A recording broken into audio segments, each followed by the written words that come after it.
The rain that morning wasn't just weather.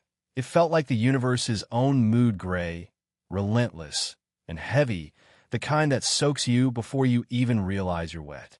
I remember standing behind the counter at the Rainy Bean, my hands smelling of espresso and old cinnamon, wishing I could disappear into the steam.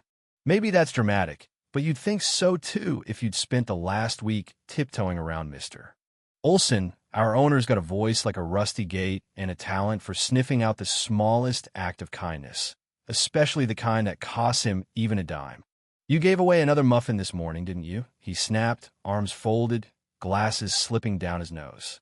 I just shrugged, wiping my hands on my apron, telling him the freezing kid with nothing in his pockets. "Mr. Olson muttered about profit margins and shuffled away, and I just watched the rain outside, wishing for something, maybe just for this feeling of smallness to lift.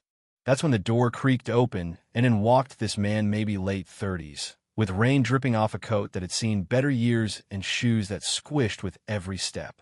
Beside him, a little girl, maybe 6, hair tangled and cheeks pale, clutching a battered pink doll. You could just see in the way she stayed close to him. They didn't have much, but they had each other. The man stared at the menu, awkward, fidgeting with some warm bills. "Just one small coffee, please," he said, barely above a whisper. I glanced at the girl. Her socks were soaked, her eyes quietly asking for nothing. So I did what I always hoped someone would do for May, poured 2 coffees, wrapped a warm muffin, and slid them across the counter. "Think you forgot your second order," I smiled. He tried to protest, but I waved him off. "Rainy day special on the house." You could tell it got him. He nodded, voice thick, "Thank you." And the girl just hugged that muffin like it was a treasure chest. They took the booth in the corner, away from everyone. I watched him split the muffin right down the middle, and her whole face lit up just for a bite of something warm. They were gone before I could say another word, but they left behind an envelope inside, 5 crisp $100 bills and a note. "You just saved more than a morning." I stood there, stunned, trying to wrap my head around it. "Mr. Olson passed by and grunted, happy to see the cash, but my mind was stuck on that man and the girl. What I didn't know then was he was Joseph Bennett, the Joseph Bennett Millionaire, founder of Bean and Brew, hiding from a world that wanted too much from him. My own story isn't the glamorous kind. My apartment above the laundromat always smelled faintly like detergent, and the heater coughed more than it worked. Every morning, I walked past a pile of medical bills from my mom's heart surgeries 3 years ago. She almost died, and everything I ever saved drained away in hospitals and pharmacies. I worked double shifts, skipped meals, birthdays, and told myself it was all for her. Still, I kept smiling because when I was 10, hungry and invisible, some stranger had bought me a sandwich and whispered, "One act of kindness can echo forever." I never forgot. Neither, I guess, did Joseph. He'd lost his wife in a hospital room that smelled too clean 5 years ago. His world cracked open, and the people who called themselves friends just faded away. His mom, Eleanor, wanted him to remarry for the brand, but Joseph packed up his life, took his daughter Cheryl, and just disappeared. He wanted to know who he was without the title, the money, the noise. And he came back, again and again, to the Rainy Bean. At first for coffee.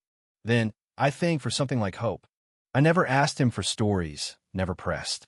I just learned how Cheryl liked her cocoa to marshmallows, no whipped cream. Joseph always took his coffee black, no sugar. Sometimes I told him silly stories about ladybugs or flying spoons, just to hear Cheryl giggle. He'd watch, silent, but you could see how much that laughter meant. He always tipped quietly, slipping cash on her napkins, never giving a last name, always gentle with his daughter. There was something about him, kindness, yes, but also a sadness he wore like an old coat. One Thursday, the espresso machine died in the middle of a rush. Me heart just sank. Joseph stepped up, said he might know someone, and 15 minutes later, a technician showed up, fixed the machine, and the cafe erupted in applause.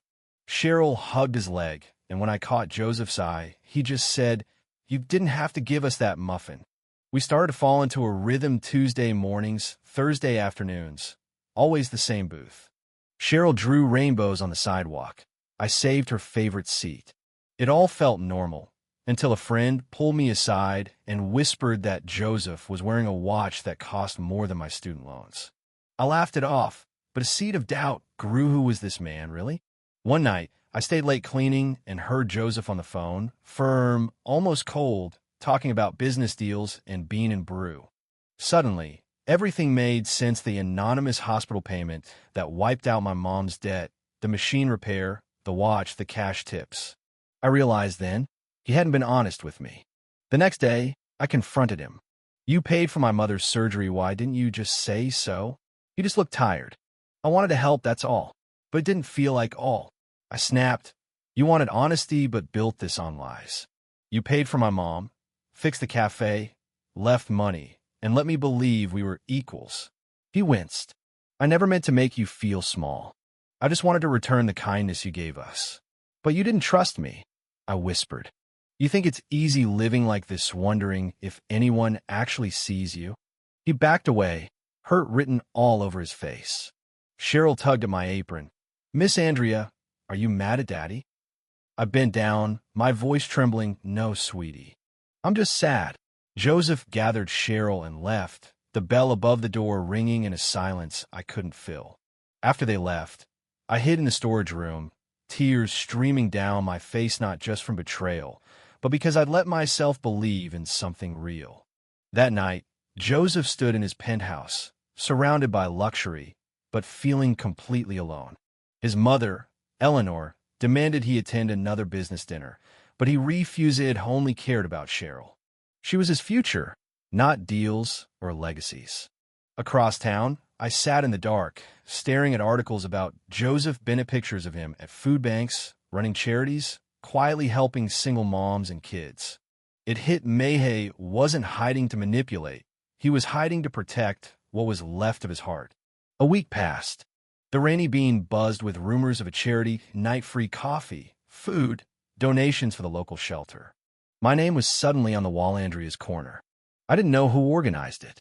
At the event, a staffer handed me a letter from Cheryl. "Dear Miss Andrea, I want you and Daddy to smile again. I miss your hugs and muffins." I pressed it to my heart.